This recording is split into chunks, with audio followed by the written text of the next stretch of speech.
जय हिंद, वंदे मातरम। कैसे हैं आप सभी लोग? उम्मीद करते हैं एकदम स्वस्थ होंगे और ज़बरदस्त होंगे। जैसा कि आज का जो स्पेशल सेशन है, खासकर वायरस का, ये दूसरी क्लास है। कल हमने डिटेल में चर्चा किया था कि वायरस के डिस्कवरी के बारे में मैंने आपको बताया था, और वायरस का स्ट्रक्चर्स क्या होता है उसके बारे में, और इनकी शेप और शेप के बारे में बताया था, और क्रिप्टोग्राम्स क्या होते हैं, नेचर ऑफ वायरस क्या होता है। इन सभी मुद्दों पे कल हमने आपसे डिटेल में चर्चा किया था, और आज हम लोग उसी के आगे की तरफ आज चलेंगे। ठीक है। आज की क्लास का जो सबसे बड़ा कॉन्सेप्ट ये रहेगा कि यहाँ से क्वेश्चंस जो बनते हैं बहुत ही कन्फ्यूजन वाले होते हैं, और यहाँ से कोई गड़बड़ी नहीं करनी है। इस बात को ध्यान रखने, प्रॉपर तरीके से कंसंट्रेट होकर एक एक पॉइंट को बना लीजिएगा, याद रख लीजिएगा। ठीक है। तो चलिए देखते हैं सबसे पहले वायरस का केमिकल कंपोजिशंस क्या है। वायरस जो है दो चीज़ों से मिलकर, आज की क्लास में ये सब कुछ एक बार वीडियो हमने बना लिया था, लेकिन फिर से दोबारा हम कर रहे हैं, ताकि वॉइस की थोड़ी सी फॉल्ट थी और लिखा हुआ है पहले से, उसी को हम एक बार रिवाइज करा दे रहे हैं। ठीक है। तो आज के लिए ऐसे ही क्लास होगी। तो केमिकल कंपोजिशन की बात करें तो यहाँ पे मैंने आपको दो चीज़ें बताई थी। एक ये बताया था कि वायरस जो है दो चीज़ों से मिलकर बना होता है। एक होता है न्यूक्लियो प्रोटीन्स पाए जाते हैं, न्यूक्लियो प्रोटीन्स होते हैं, और साथ ही साथ जो है न्यूक्लियो प्रोटीन में दो चीज़ें, एक न्यूक्लिक एसिड होता है, दूसरा जो है प्रोटीन पाया जाता है। न्यूक्लिक एसिड की बात करें तो यहाँ तो डीएनए होगा या तो आरएनए। डीएनए का full form D oxy ribose nucleic acid, और आरएनए का राइबोज न्यूक्लिक एसिड, ये इनका मीनिंग होता है। ठीक है। और यही जो है आपके या तो डीएनए मिलेगा या तो आरएनए, कभी भी वायरस में दोनों नहीं पाए जाएंगे। यह क्वेश्चंस भी बना है और पूछा भी गया है, ध्यान रखिएगा। ये भी क्वेश्चंस बना है और पूछा भी गया है कि वायरस के में या तो डीएनए या तो आरएनए, दोनों में से सिर्फ एक ही होगा। ठीक है, दो नहीं होगा। और उसके बाद मैंने आपको ये भी बताया था कि प्रोटीन क्या होते हैं। प्रोटीन का बना हुआ कैप्सिड होता है, जो इस जेनेटिक मटेरियल को पूरी तरीके से क्या करता है, कवर करता है। क्या करता है? कवर करता है। जैसे सेल की अगर हम बात करें, सेल में जो डीएनए है वो कवर्ड होता है न्यूक्लियो मेम्ब्रेन के द्वारा, उसी तरीके से यहाँ पे जो डीएनए है, डीएनए कवर्ड होता है किसके द्वारा? कैप्सिड के द्वारा कवर्ड किया जाता है। और कैप्सिड जो है कैप्सोमियर से बना होता है, ये आप ध्यान रखिएगा। ठीक है। अच्छा, एक चीज़ और बता दें, वायरस के लिए मैंने कल आपको ये बताया था कि वायरस जो है कनेक्टिंग लिंक है लिविंग और नॉन लिविंग के बीच में। तो इस वजह से ये पूरी तरीके से सेल थ्योरी को फॉलो नहीं करता है, क्योंकि सेल थ्योरी ये कहती है कि all cell arises from pre existing cell. कोई भी सेल अपनी पुरानी कोशिका से बनती है, लेकिन वायरस नहीं है, क्योंकि वायरस जो है सेल थ्योरी को फॉलो नहीं करता है। तो वायरस का एक अलग ही करेक्टर है, ये नॉन लिविंग और लिविंग के करेक्टर को जोड़ता है। जैसा कि अभी हम लोगों ने हाल ही में देखा था कि वायरस जो है कोविड की अगर हम बात करें तो कोविड में क्या हुआ था, वायरस के प्रभाव को हम लोग महसूस कर चुके हैं। और इसके हमारे पहले की जो पीढ़ी है वो पोलियो से बहुत ज़्यादा ग्रसित थी। तो अब तो पोलियो से जो संबंधित डिसीज़ है वो तो बहुत कम देखने को मिलता है, जो कि वायरस की वजह से ही होता था। लेकिन आज के समय में धीरे धीरे चीज़ों को जो है पोलियो समाप्त कर दिया गया है। और लेकिन आज भी पोलियो का जो है बचपन में जो छोटे बच्चे उनको भी आज भी ड्रॉप्स लगते हैं। ठीक है। तो ध्यान रखिएगा, ये वायरस का कैरेक्टर सेल थ्योरी को फॉलो नहीं करता है, बल्कि यह एक अपने आप में एक यूनिक कैरेक्टर है, जो दो चीज़ें न्यूक्लिक एसिड और प्रोटीन से बना होता है। ठीक है। इसके बाद आगे की तरफ चलते हैं, और अगला जो पॉइंट है कि प्लांट वायरस और एनिमल वायरस। प्लांट में भी वायरस का मतलब क्या है कि प्लांट को प्रभावित करने वाले इन्फेक्शन या प्लांट को प्रभावित करने वाले जो डिसीज़ हैं उनकी बात कर रहे हैं, जिसे हम क्या कहते हैं, प्लांट वायरस। जो पौधों को प्रभावित करते हैं, जो प्लांट पर डिसीज़ करते हैं, क्योंकि आप भी जानते हैं चाहे प्लांट हो या एनिमल हो, ये हमारे लिए किसी तरीके से हमारे लिए किसी भी तरीके से ये लाभदायक नहीं है, हर तरीके से ये हानिकारक है। क्योंकि मैंने कल ही बताया था कि वायरस एक लैटिन वर्ड से डेवलप हुआ है, और उस लैटिन वर्ड का मतलब क्या होता है? पॉइजन होता है। तो लाभकारी तो है ही नहीं, सिर्फ और सिर्फ यह नुकसान ही पहुंचाता है, चाहे प्लांट हो या एनिमल। तो अध्ययन तो करना ही पड़ेगा। तो प्लांट की अगर हम बात करें तो प्लांट में सामान्यतः जो है आरएनए मिलता है। क्या मिलता है? आरएनए। ध्यान रखिएगा, ये कई बार दिमाग में पूछा जाता है कि ये बताइए कि प्लांट में सामान्यतः आरएनए मिलता है, लेकिन अगर हम एनिमल वायरस की बात करें तो एनिमल वायरस में आपको डीएनए देखने को मिलता है। मान लीजिए कभी आप गलती से भूल गए तो आपको अल्फ़ाबेटिकल जानना है, ABCD आपको आता ही है, ये मुझे पता है। तो ABCD में अगर आप जानते हैं तो PQR, पी के बाद क्या आता है? आर आता है। तो आरएनए याद दिमाग में सेट कर लीजिए। और जब एनिमल पूछा जाए तो ABC के बाद D का नंबर आता है। तो ऐसे डीएनए याद रखना है कि एनिमल में डीएनए होगा, लेकिन प्लांट में आपका आरएनए देखने को मिलता है। ठीक है, इसके बाद थोड़ा सा और आगे की तरफ चलते हैं। आरएनए आपके दो स्ट्रक्चर में देखने को मिलता है, आरएनए हो या डीएनए हो। ये वायरस का स्पेशल कैरेक्टर ये है कि जिस जिस हॉस्ट को ये इन्फेक्ट करता है वो ये बताता है कि उसमें डीएनए किस टाइप का होगा। और इससे संबंधित क्वेश्चन भी पूछे गए हैं, डबल स्टैंडर्ड होगा आरएनए या सिंगल स्टैंडर्ड आरएनए होगा, या डीएनए जब एनिमल को प्रभावित करता है तो डबल स्टैंडर्ड होगा डीएनए या सिंगल स्टैंडर्ड डीएनए होगा। ये सारी चीज़ें एकदम पूरी तरीके से बताती हैं कि जो हॉस्ट पे डिपेंडेंट होगा वह किस तरीके के वायरस से इन्फेक्ट हो रहा है। ठीक है, तो चलिए देखते हैं।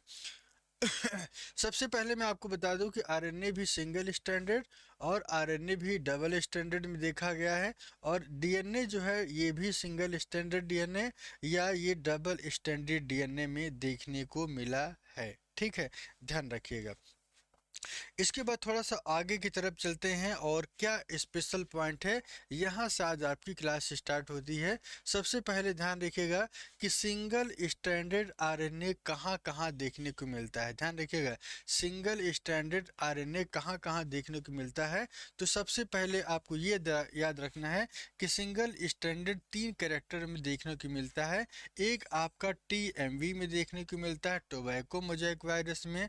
दूसरा जो है आपका अल्फा मोज़ेक वायरस है, और तीसरा जो है टोबैको नेक्रोसिस सैटेलाइट वायरस। इन तीनों में ध्यान रखिएगा, इन तीनों में जब भी आपको आरएनए देखने को मिलेगा तो आपको सिंगल स्ट्रैंडेड ही सही करके आना है, और आपके दिमाग में कुछ जाना नहीं है। फिर से मैं कह रहा हूँ, TMV, अल्फा और सैटेलाइट वायरस। सैटेलाइट वायरस में सिंगल स्टैंडर्ड आरएनए ही पाया जाता है, ये आप दिमाग में रख लीजिएगा। अच्छा, एक होता है जेमिनी वायरस, नोट कर लीजिएगा। जेमिनी वायरस की सबसे स्पेशल कैरेक्टर है ये है कि कर्ली टॉप वायरस। क्या कहते हैं? कर्ली टॉप वायरस किसे कहा जाता है? तो कर्ली टॉप वायरस आपके सिंगल स्टैंडर्ड डीएनए में देखने को मिलता है। किस में देखना है? सिंगल स्टैंडर्ड डीएनए में देखने को मिलता है। और इसको याद रखना है कि कर्ली टॉप वायरस में डीएनए किस फॉर्मेट में होता है? Single standard. फिर से मैं बोल रहा हूँ, डीएनए किस फॉर्मेट में होगा? सिंगल स्टैंडर्ड में होगा।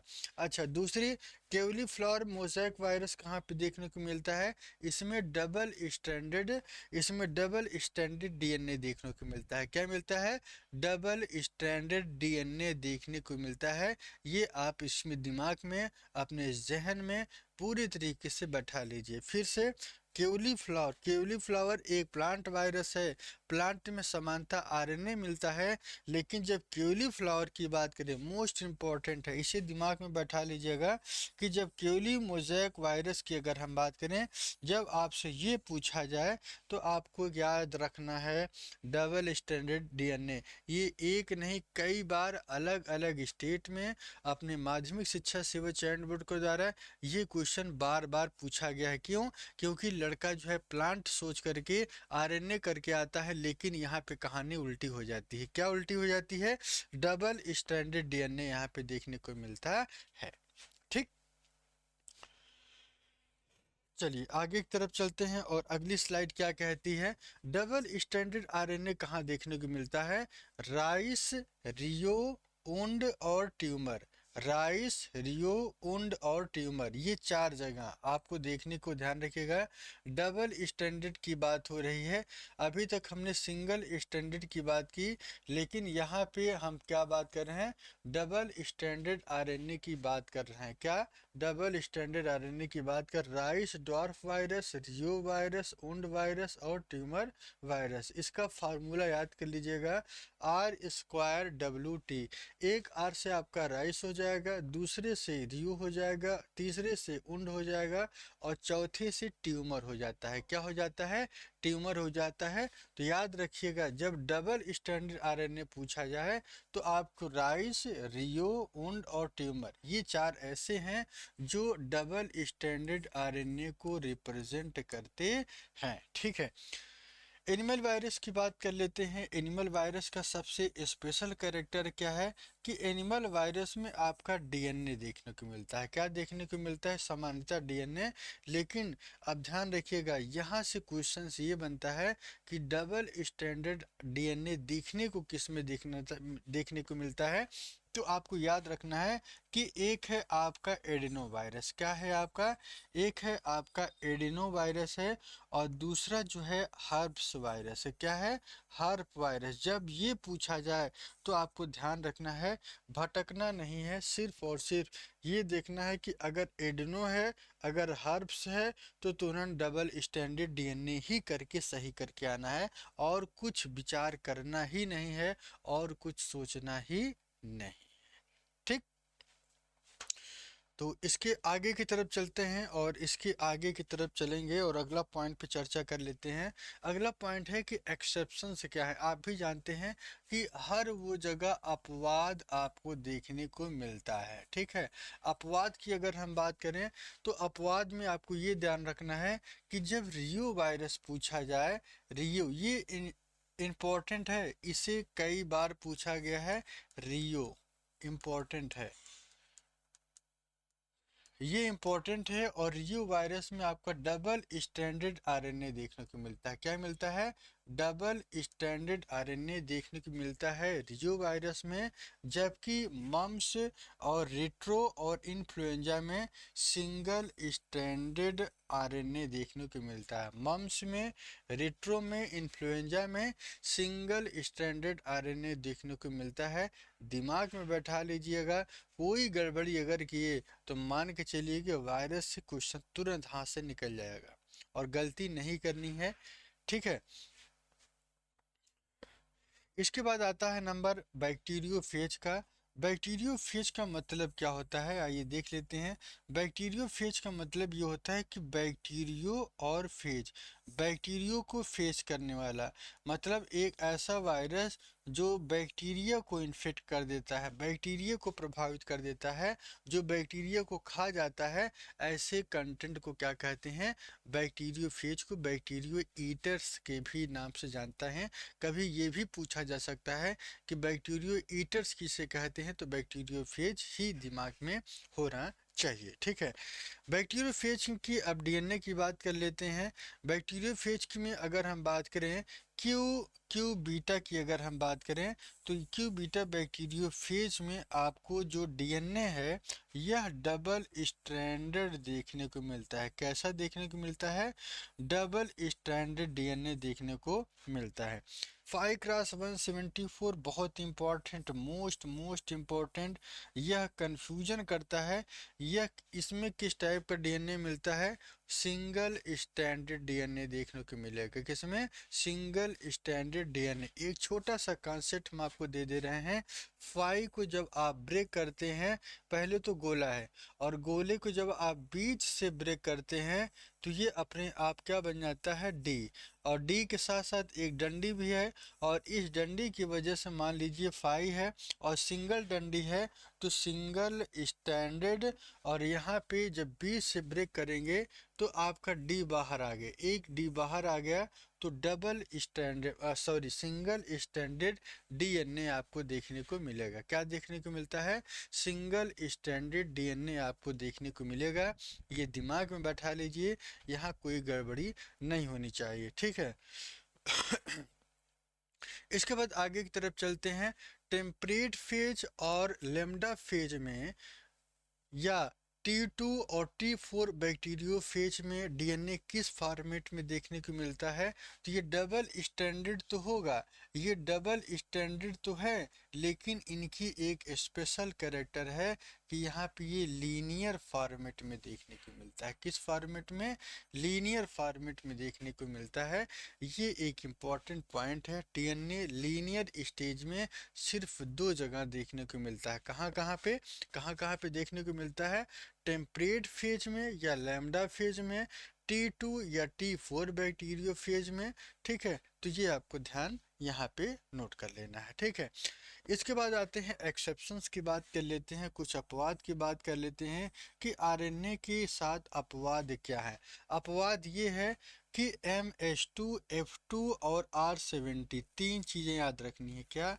तीन चीज़ें याद रखनी है। MS2, F2 और R17। यहाँ पे जो आरएनए पाया जाता है, क्या पाया जाता है? आरएनए पाया जाता है, ठीक है। अच्छा, इम्पोर्टेंट क्या है? S/3 कोलाई में सिंगल स्टैंडर्ड देखने को मिलता है। क्या मिलता है? सिंगल स्टैंडर्ड देखने को मिलता है, को पूछा गया है।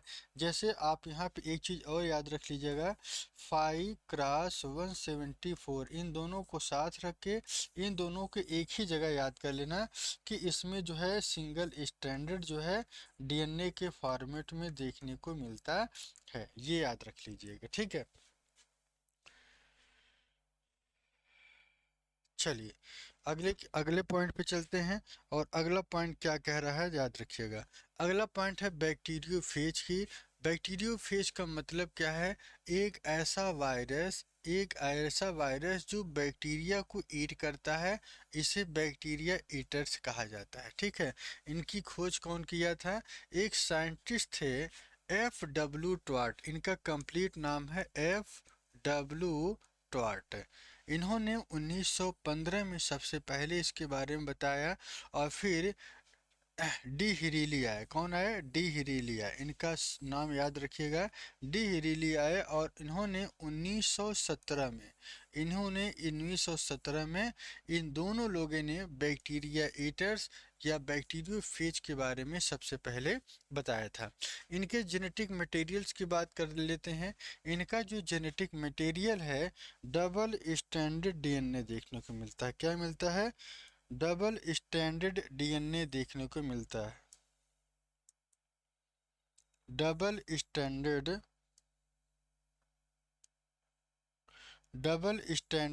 डीएनए देखने को मिलता है। तो ये भी पॉइंट आपको याद रख लेना है। कोई भी ऐसी पॉइंट जो न समझ में आए, कमेंट जरूर करिए।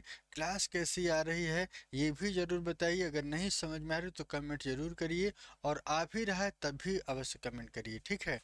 चलिए, इसके बाद इन्होंने जो डिस्कवरी किया था बैक्टीरियोफेज की, एक बैक्टीरिया का नाम था स्टेफाइलोकोकस एल्बस।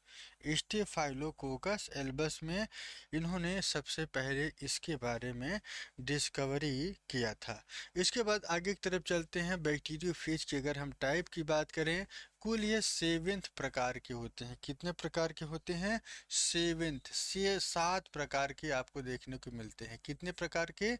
7 प्रकार के, 7 टाइप के देखने को मिलते हैं अगर हम बैक्टीरिया की बात करें, ठीक है। 7 में कौन कौन है? T1, T2, T3, T4, T5, T6 और T7। 7 नंबर हैं, और इसमें दो चीज भागों में इनको बांटा गया है। एक है आपका टी इवन है, और दूसरा जो है टी ऑड नंबर है। इवन में कौन कौन से आएंगे? इवन में जो जितने नंबर आते हैं, जैसे 2, 4, 6, ये कैसे नंबर हैं? इवन नंबर हैं। 2, 4, 6 ये इवन नंबर हैं।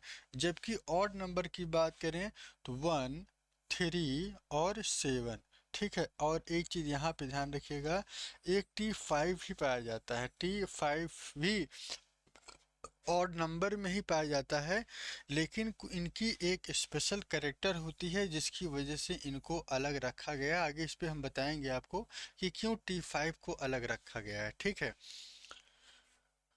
तो आइए देख लेते हैं इनके कैरेक्टर्स की बात कर लेते हैं। टी इवन फेज की अगर हम बात करें तो टी इवन फेज में क्या स्पेशलाइजेशन होती है। इनके हेड की बात करें, हेड क्या होता है। बैक्टीरियोफेज की स्ट्रक्चर की बात करें तो कल इस पे हम चर्चा करेंगे। ये वाला कौन सा रीजन है, हेड है, और हेड के नीचे जो है टेल पाया जाता है। क्या पाया जाता है, टेल। यहाँ पे कॉलर होता है और इसी के नीचे आपको सीथ देखने को मिलता है। क्या मिलता है, सीथ देखने को मिलता है। ठीक है, तो टेल इनका जो हेड वाला जो पोर्शन है, जो हेड वाला पोर्शन है, हेड वाले पोर्शन इनका एंगुलर होता है, एंगल के आकार का होता है, कोणीय होता है। ठीक है, दूसरा टेल की अगर हम बात करें तो टेल इनका कॉन्ट्रैक्टाइल नेचर का होता है, मल्टीप्लिकेशन की प्रक्रिया होती है। डीएनए की स्पेशल कैरेक्टर क्या है कि यहाँ पे साइटोसिन के स्थान पर, यहाँ पे साइटोसिन के स्थान पर, यहाँ पे साइटोसिन के स्थान पर 5 हाइड्रोक्सी मिथाइल साइटोसिन पाया जाता है। क्या पाया जाता है, 5 हाइड्रोक्सी मिथाइल साइटोसिन पाया जाता है। ये पॉइंट आपको याद रख लेना है, इस पॉइंट को भूलना नहीं है। ये अलग करता है किसको, टी इवन स्टेज को, टी इवन फेज को अलग करता है। ठीक है, इसके बाद टी ऑड फेज की बात कर लेते हैं। तो यहाँ पे अगर इनके हेड की बात कर लेते हैं तो हेड इनका कैसा होता है, एंगुलर होता है। कैसा होता है, एंगुलर होता है, याद रखिएगा कैसा होता है, एंगुलर होगा। लेकिन टेल इनकी स्मॉल होती है, स्मॉल कॉन्ट्रैक्टाइल नेचर का, स्मॉल कॉन्ट्रैक्टाइल होता है। ठीक है, और डीएनए, डीएनए में यहाँ पे 5 हाइड्रोक्सी मिथाइल साइटोसिन नहीं बल्कि यहाँ पे साइटोसिन ही प्रेजेंट होता है। आप भी जानते हैं कि यहाँ पे एक पॉइंट आपको बता दें कि न्यूक्लिक एसिड जो है दो प्रकार के होते हैं। कितने होते हैं, दो। एक होता है प्यूरिन होता है और एक होता है पिरीमिडीन। एक होता है क्या, प्यूरिन होता है, और दूसरा जो है पिरीमिडीन होता है। क्या होता है, पिरीमिडीन होता है। यहाँ पे आपके एडेनिन, एडेनिन और ग्वानिन मिलते हैं, और यहाँ पे आपके साइटोसिन और थायमिन मिलता है। ठीक है, तो ये आपको ध्यान रखना है। और यही साइटोसिन, साइटोसिन के स्थान पे जो है टी इवन नंबर में 5 हाइड्रोक्सी मिथाइल साइटोसिन पाया जाता है। लेकिन इसी सी के स्थान पर जब बात करते हैं जो है 10 और टी ऑड नंबर की बात करते हैं तो यहाँ पे साइटोसिन ही प्रेजेंट होता है।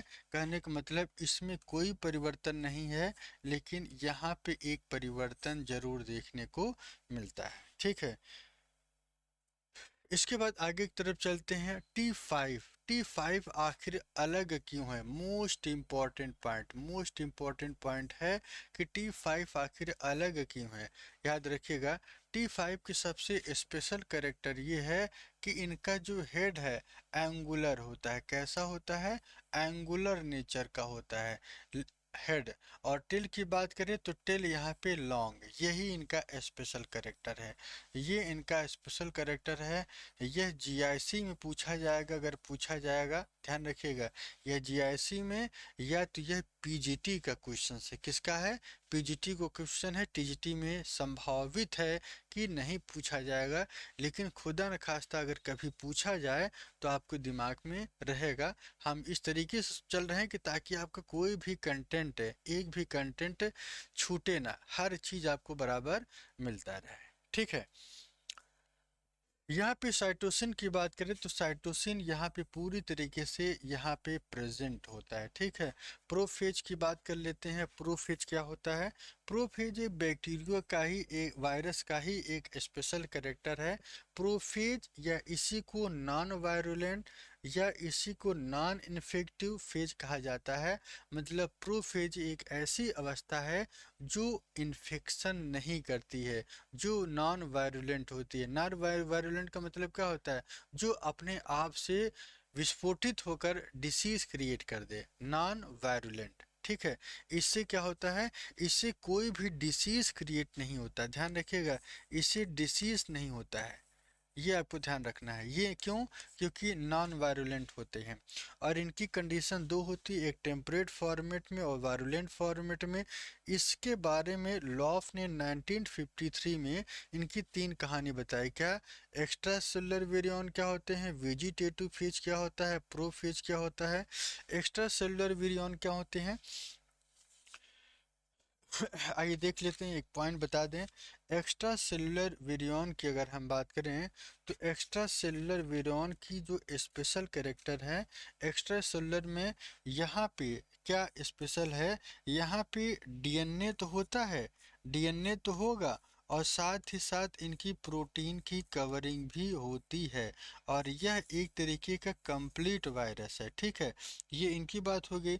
लेकिन वेजिटेटिव फेज की बात करें तो यहाँ पे प्रोटीन नहीं पाया जाता है, सिर्फ और सिर्फ न्यूक्लिक एसिड ही प्रेजेंट होता है। क्या होता है? न्यूक्लिक एसिड ही प्रेजेंट होगा। मतलब यहाँ पे जो यहाँ पे जो प्रोटीन्स हैं वो पूरी तरीके से एब्सेंट होगा, लेकिन सिर्फ और सिर्फ क्या मिलता है, न्यूक्लिक एसिड वनली मिलेगा, कैप्सिड एब्सेंट होता है, ठीक है। यहाँ पे माफ कीजिएगा, यहाँ पे कैप्सिड जो है पूरी तरीके से एब्सेंट होता है। इसके बाद प्रोफेज की बात कर लेते हैं। प्रोफेज में क्या होता है, यहाँ पे इनकी स्पेशल कैरेक्टर क्या है प्रोफेज की, कि जब कोई बैक्टीरिया किसी इंटरसेलुलर वायरस के साथ आपस में जुड़ जाता है और फिर मल्टीप्लिकेशन करके अपनी संख्या को बढ़ाता है, तो ऐसे कंडीशन को प्रोफेज कहते हैं। क्या कहते हैं? प्रोफेज कहा जाता है। दिमाग में इसको बैठा लीजिए, ठीक है। चलिए आगे की तरफ चलते हैं, और अगला पॉइंट क्या कह रहा है। प्रोफेज में दो चीजें होती हैं, न्यूक्लिक एसिड, या तो डीएनए होगा या तो आरएनए होगा। जब इंटरसेलुलर वायरस जो है, मान लीजिए ये बैक्टीरिया है और ये आपका वायरस है, जब दोनों आपस में जुड़ जाते हैं और फिर मल्टीप्लाई करके मल्टीप्लिकेशन की प्रोसेस को कंप्लीट करते हैं, तो इसी अवस्था को प्रोफेज कहा जाता है। क्या कहते हैं? प्रोफेज कहा जाता है। नोट कर लीजिएगा, इस पर कई बार क्वेश्चंस बने हैं, इसको भूलना नहीं है, ठीक है। इसके बाद आगे की तरफ चलते हैं। आगे का पॉइंट क्या कहता है, प्रोफेज आर नॉन वायरुलेंट या आर नॉन इन्फेक्शन। एक बार यहाँ पे और भी थोड़ा सा डिटेल बता दें। यहाँ पे आपको ये ध्यान रखना है कि एक ऐसी अवस्था जो which do not causes the lysis of bacteria, जो बैक्टीरिया को डू नॉट करती है, मतलब बैक्टीरिया को बैक्टीरिया के जो मेम्ब्रेन्स होती हैं उसको डिस्ट्रॉय नहीं करती है। क्या नहीं करती है? इनको डिस्ट्रॉय नहीं करती है। और इस कंडीशन के अंदर बाद में इनके अंदर जो सेल मल्टीप्लिकेशन करता है, उसी अवस्था को प्रोफेज कहते हैं। क्या कहते हैं? प्रोफेज कहते हैं। और इस कंडीशन को लाइसोजेनिक फेज भी कहा जाता है। क्या कहा जाता है? लाइसोजेनिक। यहाँ पे डिफिनीशन भी है, सच बैक्टीरिया सेल विच विच विच विच होगा यहाँ पे, which having prophage inside the cell that is called lysogenic bacteria। क्या कहते हैं? लाइसोजेनिक बैक्टीरिया कहते हैं। तो आपको ध्यान रखना है, कभी कभी ये भी पूछा जाता है कि क्या प्रोफेज को ही लाइसोजेनिक बैक्टीरिया कहते हैं? हाँ, लाइसोजेनिक बैक्टीरिया कहते हैं। 100%। कन्फ्यूजन किस में होता है? लिटी के फेज में। किस में? लिटी के फेज में। लिटिक फेज में कन्फ्यूजन होता है, लेकिन आपको लाइसोजेनिक ही सही है, और प्रोफेज का दूसरा नाम लाइसोजेनिक स्टेज कहा जाता है। यही सही करके आना है, ठीक है। इसके बाद आगे की तरफ चलते हैं। अगले जो पॉइंट है, वायरुलेंट, वायरुलेंट फेज क्या होते हैं? वायरुलेंट फेज होते हैं ऐसे फेज जहां पे लाइसिस ऑफ बैक्टीरियल सेल, ध्यान रखिएगा, the phage which causes the lysis of bacterial cell at once are called virulent phage कहा जाता है। क्या कहा जाता है? वायरुलेंट फेज कहा जाता है ऐसी पोजीशन को। ठीक है। और जब ये ब्रेक करेगा, जब यह ब्रेक करेगा, अब ब्रेक करने से क्या होता है, यह इन्फेक्शन कर देता है। क्या करता है, ये इन्फेक्शन कर देता है। क्यों? क्योंकि ये ऐसी लेयर है जो बैक्टीरिया के बॉडी को डैमेज करके इसके अंदर अपनी जेनेटिक मटेरियल को ट्रांसफ़र करता है, मल्टीप्लिकेशन करता है। ठीक है। तो इससे क्या होता है, इन्फेक्शन यहाँ पे बढ़ जाती है और इस कंडीशन को वायरुलेंट फेज कहा जाता है। ठीक है। आगे देख लेते हैं। अगला जो है वायरुलेंट फेज और नॉन वायरुलेंट फेज में, इसमें एक बार और मैं क्लियर कर दूं, यहाँ पे कोई डैमेज नहीं होता है, लेकिन यहाँ पे पूरा डैमेज हो जाता है। ठीक है। और इस अवस्था को क्या कहते हैं, वायरुलेंट फेज में ये इन्फेक्शन करेगा और यहाँ पे इन्फेक्शन नहीं करता है, ऐसी कंडीशन को नॉन वायरुलेंट वायरुलेंट फेज कहा जाता है। ठीक है। और इसके बाद कल हम लोग बैक्टीरिया के स्ट्रक्चर के बारे में डिटेल में चर्चा करेंगे, सब कुछ बताएंगे। आज हमने पहले लिख दिया था, पहले क्या है, एक क्लास बनी और फिर से वो डिस्टर्ब हुई, फिर से किया गया। ठीक है। तो इस वजह से उसी को कर दिया गया। और फिर कल हम लोग बैक्टीरियोफेज के बारे में चर्चा करेंगे और एक एक पॉइंट के बारे में डिस्कशन करेंगे। क्लास कैसी लग रही है इस बारे में आप ज़रूर बताइए। ठीक है। कमेंट जरूर करिए, यस नो वेरी गुड जो भी हो आपके दिमाग में, आपको उसको बताते हुए आगे की तरफ चलना है और शेयर करते रहिए ताकि आपके साथ साथ और भी लोगों को ये फ़ायदा मिल सके। आज के लिए इतना ही। Jai Hind, Jai Bharat, bye bye and take care.